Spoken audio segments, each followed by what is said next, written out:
The Prophet said in an authentic hadith, alayhi salatu wassalam, may Allah curse the one who pays the bribe and the one who receives it.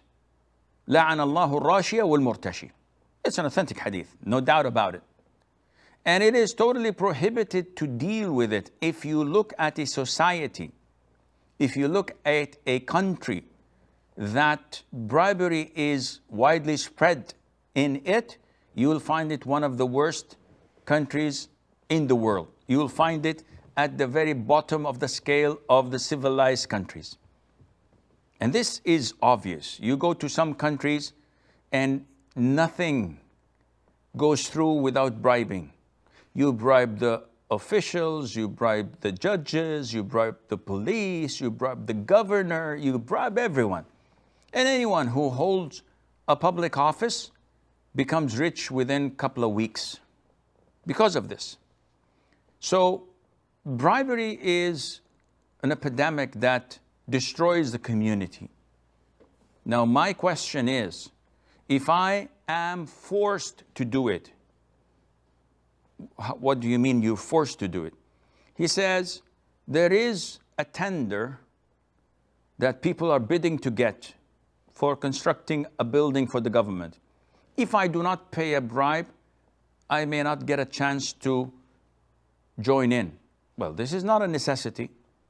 Said, Sheikh, I have to work. I have to get jobs. Said, yes, but instead of dealing in construction, buy a car and work as a taxi or as an Uber or as a whatever. This is not a necessity because there are others who are in the same boat.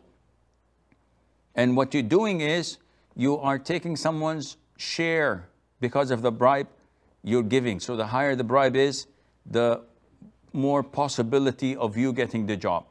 And this is not your right. So what should I do? When is it okay for me to pay a bribe? Scholars say that it is permissible for you to pay a bribe when you require and you need to obtain what is lawfully yours, or to protect yourself and prevent yourself from any form of aggression or dhulm.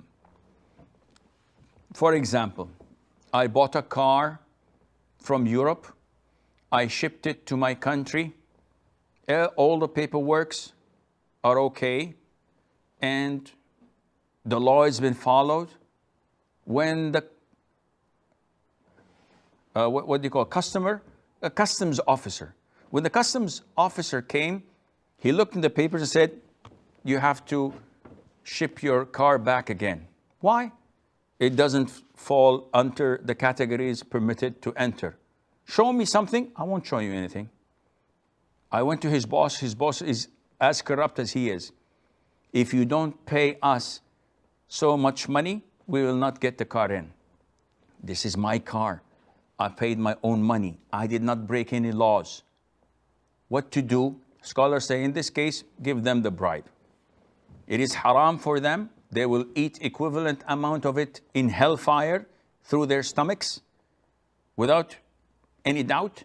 As for you, you are not sinful for what you had done because you wanted to get what is lawfully yours. Likewise, if someone wanting to inflict harm to me or to my family by saying that the house you live in is not good for human, not consumption, for human standards. So you have to vacate your house and we will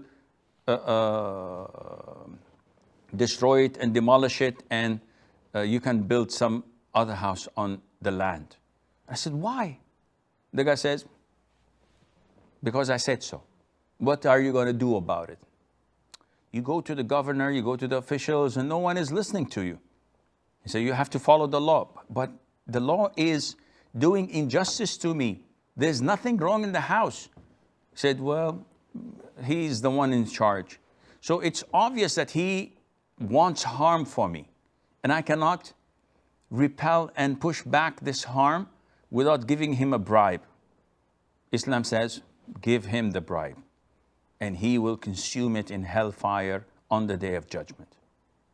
So this is the scenario that allows you to give a bribe. But in other cases where it is uncalled for and it's not a necessity and it's not to take what is lawfully yours or to prevent harm from coming onto you, then you will be as sinful as they are.